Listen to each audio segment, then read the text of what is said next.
All right, so UPS just dropped something off at my door, and I want to have you guys take a look at it. All right, come on.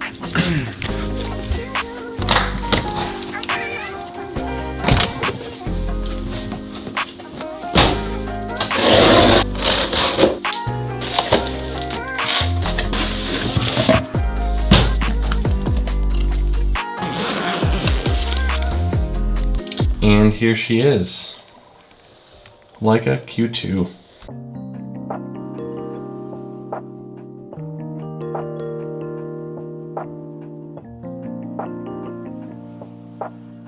So the Leica Q2 is a camera that a lot of creators are using. You've probably heard of it. You've probably seen it on YouTube before. And I've really wanted to find a time to actually rent this camera and use it for myself and check it out. And a couple weeks ago, I had a trip planned out to the Oregon coast for 4 days where I was just gonna be out there for a retreat, no like paid client work or anything. And then right on the tail end of that trip, it was my son Everett's first birthday party, which is insane to think about.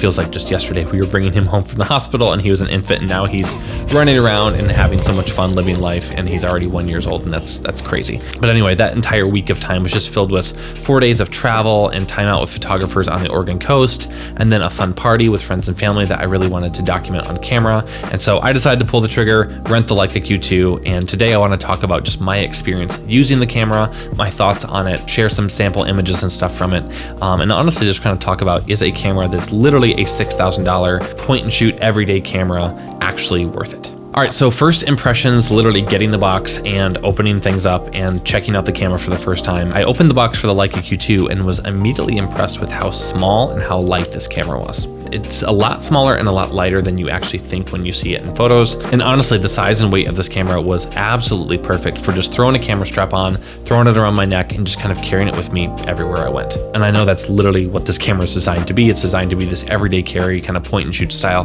camera. And honestly, for that purpose, it's perfect. It's really, really small, but feels incredibly well built. I know it has some weather sealing to it as well. So even out in the Oregon coast in a little bit of rain, I wasn't super worried about ruining the camera. And so yeah, my first impressions on this camera were, oh my gosh, this thing is so small, so light, and it's gonna be absolutely perfect for just literally carrying around and shooting with. So the next thing I want to talk about is ease of use. How easy was this camera to actually use? And I will say in full auto mode, I wasn't a huge fan of this camera. I felt that the ISO pushed too high, the shutter speed kind of automatically dragged too long.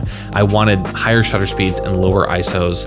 Even though the aperture seemed to perform fine, I really liked this camera the best when I put it into manual exposure mode and dialed in all those settings myself. But I will say, once I did that, I really, really loved how this camera worked. The shutter speed dial on the top was just super intuitive to use, very much similar to my Leica M6. The aperture ring on the fixed 28mm lens was super easy to switch back and forth and popped into place very, very easily. And other than a little bit of complications figuring out how to actually set the ISO, you actually have to press the button on the back and then rotate that dial, and that's not something you can change, which is kind of annoying to me personally. But once I figured that out, the camera was very, very easy to use, and it was very easy to just set the camera to how I wanted it, throw it around my neck, and then tweak a few little settings on the go. It didn't make me think about the camera much. So yeah, very, very easy camera to use, and honestly just a lot of fun to play with. All right, so now let's talk about image quality. And honestly, I was really, really impressed with the image quality from this camera. The lens is super, super crisp all the way through, even down to 1.7. The images were sharp without seeming overly sharp. The colors were absolutely beautiful. The way the camera renders tonality throughout the entire image was really, really beautiful.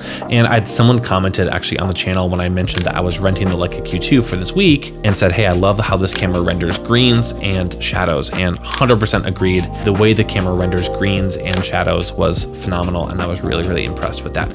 Now, I will say the camera does not render highlights that well. You have to be really, really careful about not blowing out the highlights. But I actually had someone message me on Instagram when I posted that I was shooting with this camera and said, hey, make sure you don't blow out the highlights because you will lose those. 100% accurate. This is definitely a thing. I think specifically with Leica, but really just with digital cameras in general, you got to be careful of those highlights. But as long as you were doing that, the camera renders shadows really, really well. And there was a lot of detail retained in those shadows, even if I had to underexpose. So I was really, really impressed with the images and really, really happy with the overall image performance of the camera. Now, this camera does shoot video, and I shot a couple clips with it, but I will say I wasn't super impressed with the video performance of the camera. But again, this camera's not really designed to be a video camera. It just has some video features. I didn't dive into the video features all that much. It's one of those things I wish it would have had a little bit more ease of use in terms of using the video. I probably would have shot with it a little bit more, but I did shoot a couple clips and I was impressed with the video quality. But this camera is definitely designed more as a photography camera, more as a run and gun, point and shoot kind of everyday carry camera, not a video camera. So my impressions of this camera, it's a very simple photography focused camera that's easy to carry, easy to kind of set up and use, and easy to just create beautiful images without a ton of work. And honestly, I think there's this trend happening right now in the photography community among creators wanting to just go back to the basics of photography and fall in love with the art form of photography again. And I think the Leica Q2 is perfectly positioned to be that camera. The Q2 excels at creating beautiful images with minimal effort and doing so in a very unobtrusive form factor, and just being able to kind of go with you wherever you go to capture beautiful images well. And that's exactly how I found myself using this camera. I didn't find myself using this camera in more of the professional context that I was in when I was shooting couples, shooting the style bridal shoot on the coast. I usually wasn't defaulting to this camera, I was defaulting to my R3. But what I did use the Leica Q2 for extensively was run and gun, everyday travel, capturing the birthday party, capturing people's reactions, capturing kind of everyday moments throughout life. And that's where the Q2 absolutely shined.